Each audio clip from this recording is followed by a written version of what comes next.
मैं और मेरे पिताजी साथ मतलब पास में बैठे अपन बैठे जैसे। उन्होंने कहा मैंने सर पापा रिजल्ट आ गया, अब मैं मास्टर बन गया हूँ। मैं उन्हें खाना उधर उधर दोस्तों पे फ़ोन आने लगे। फिर उन्होंने उनका जो रिएक्शन था ना वो मतलब अस्थमा के पेशेंट है। उन्होंने कहा कि मेरी आधी समस्या तो दवाइयों से धीरे धीरे कट गई थी और आधी से ज़्यादा समस्या अब तेरा सिलेक्शन होने से ही दूर हो गई है। और इस बच्चे ने पढ़ाई में कहीं कमी नहीं रखी। मुझे ठीक से याद है कि रात को कई बार 12-1 बजे भी इस बच्चे को मैं देखता था पढ़ते हुए, मैसेजेस वगैरह कई बार आता था, कई बार कन्फ्यूज़न होता था। तो 12-1 बजे रात तक पढ़ना, फिर सुबह 5-6 बजे के बाद जगना। फिर आरसीसी का काम बहुत ही फिजिकली बहुत ही मुश्किल काम होता है और आरसीसी के काम को जब एक बार शुरू करते हैं तो बिल्डिंग की छत पूरी नहीं होती तब तक छोड़ते और नहीं है, कंटिन्यू काम करते हैं। तो उस स्थिति में कई बार अब सुबह सुबह रूम में रहने वाले बच्चे कहाँ भोजन करके जाते हैं, तो कई बार भूखे पेट ही काम करना पड़ा है इसको। कई बार खुद की तबीयत भी खराब होती थी, तो किसको बताएं। इन सारे हालातों के बावजूद 209 अंक है इसके। जहाँ तक हम देख पा रहे हैं राजस्थान में ये अंडर 50 होगा एससी कैटेगरी में, और बाड़मेर में मुझे लगता है कि टॉप 10 में मुझे लगता है कि ये होगा। इस बच्चे की खास बात ये रही है कि इनकम का सोर्स घर में कुछ नहीं है। पिताजी की तबीयत ठीक नहीं रहती, अस्थमा के पेशेंट हैं और काफ़ी एज भी हो चुकी है तो काम नहीं कर पाते। फाइनेंशियल कंडीशन को देखते हुए सप्ताह में 2 दिन या 3 दिन तक आरसीसी का काम करने जाता और उस आरसीसी के काम में उसको लगभग 1000-1500 रुपये मिल जाते और उससे ये अपने महीने पूरे का गुजारा चलाता। ऐसे करते करते उसने तकरीबन 3 साल पढ़ाई करी और इस दरमियान पिताजी की तबीयत भी काफ़ी ख़राब हो गई थी।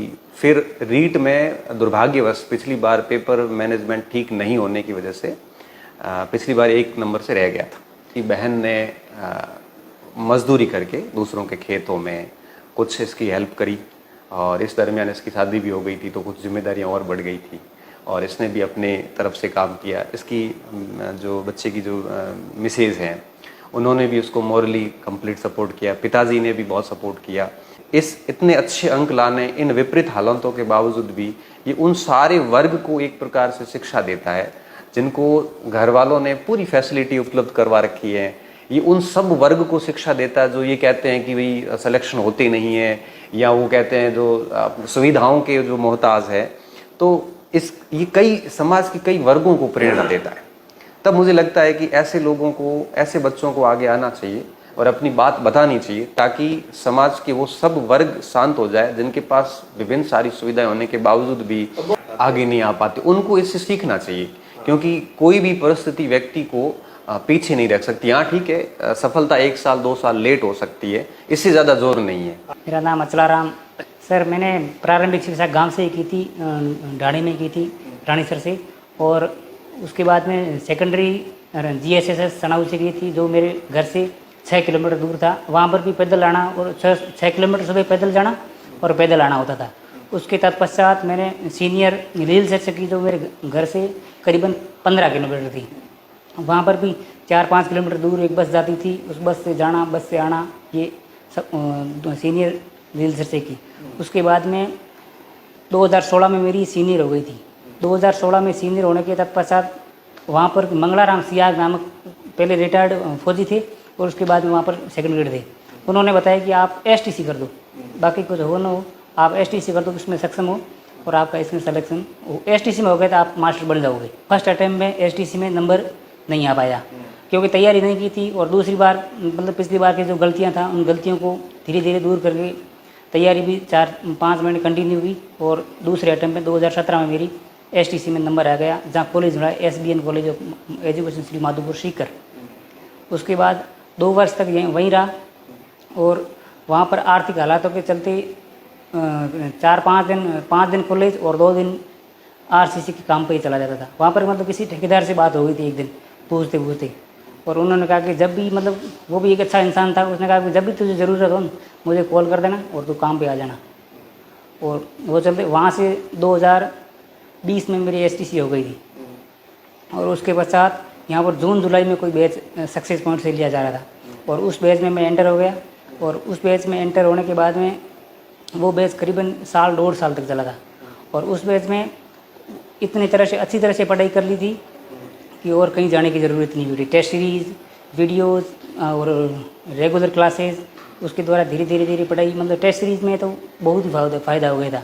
जिससे कि पढ़ाई में एक तो नियमितता बनी रही और सक्सेस आते थे। तो मतलब सक्सेस परिवार की आर्थिक स्थिति बिल्कुल ही डाउन थी। उसके चलते गणपति सर और युवराज जी से एक दो बार निवेदन किया। इन्होंने कहा कि मतलब देखो फीस तो आज है, कल नहीं होगी, कल नौकरी लगोगी तो अपने आप हमारी होगी तो कहीं नहीं रहेगी, अपने आप आ जाएगी। इनसे निवेदन किया तो इन्होंने कहा कि मतलब आप तो बस पढ़ाई में ही ध्यान दो। और इनके मतलब रिक्वेस्ट सुनने के कारण मतलब साल 1.5 साल तक यहाँ से तैयारी हो गई थी। मतलब फर्स्ट बार रीट का रिजल्ट आया था ना 2021 वाले रीट में, उसमें मैं 1 नंबर से रह गया था। उसमें 1 नंबर से रहने के बाद मतलब पहले तो घर वालों सभी को थी उम्मीद थी कि अब इस बार हो जाएगा, 124 नंबर है, आराम से हो जाएगा। पिछली बार इससे 18 वाली भर्ती में मेरिट गई थी एससी कैटेगरी से 102 के, इस बार 124 से 20-25 नंबर आगे बढ़े, आराम से हो जाएगा। उसके चलते मतलब सबको उम्मीदें थी।